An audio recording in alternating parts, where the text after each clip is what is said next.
తెలంగాణ రాష్ట్ర వ్యాప్తంగా తీవ్ర ఉత్కంఠ రేపిన ఏసీబీ విచారణ కేసులో మాజీ మంత్రి కేటీఆర్ నవ్వుతూ బయటకు వచ్చారు.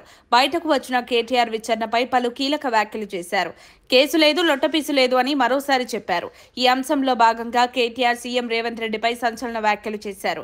రేవంత్ రెడ్డి అక్రమ కేసులు నమోదు చేస్తున్నాడని తీవ్ర ఆగ్రహం వ్యక్తం చేశారు. కేసులో అవినీతి లేనప్పుడు ఏముంటుందన్నారు. ఏసీబీ కార్యాలయంలో విచారణ అయిపోయిన అనంతరం నేరుగా బీఆర్ఎస్ పార్టీ కార్యాలయం తెలంగాణ భవన్ కు కేటీఆర్ చేరుకున్నారు. అంతకుముందు ఏసీబీ ఆఫీస్ వద్ద అక్కడ మీడియాతో మాట్లాడుతుంటే పోలీసులు అభ్యంతరం వ్యక్తం చేయడంతో పార్టీ కార్యాలయానికి వచ్చి ప్రెస్ మీట్ నిర్వహించారు.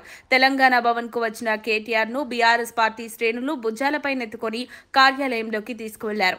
కేటీఆర్ రాకతో పార్టీ కార్యాలయంలో సందడి వాతావరణం నెలకొంది.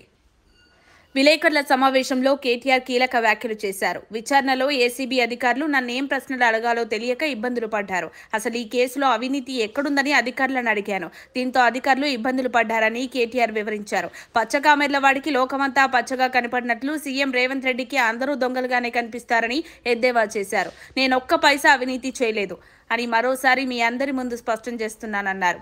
జూబ్లీ హిల్స్ ప్యాలెస్ కి వస్తా, ఓపెన్ కెమెరా పెట్టు, ఈ కేసుపై చర్చిద్దాం, కావాలంటే నాపై లైవ్ డిటెక్టర్ పెట్టు అని సీఎంకే కేటీఆర్ సవాల్ విసిరారు.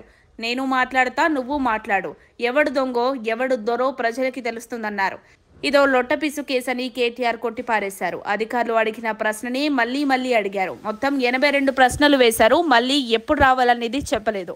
ఒకవేళ చెప్తే మళ్లీ వెళ్తా అని కేటీఆర్ ప్రకటించారు. దొంగ కేసులు, ఈ లొట్టపీసు కేసులు నిలవవు అని కేటీఆర్ అన్నారు. రేవంత్ రెడ్డికి అవగాహన లేక పరిమితమైన జ్ఞానంతో ఇందులో ఏదో కుంభకోణం జరిగిందనుకుంటున్నారు. రేవంత్ రెడ్డి ఒక దొంగ. ఆయన లాంటి దొంగకు అన్నిట్లో కూడా దొంగతనం జరుగుతుంది.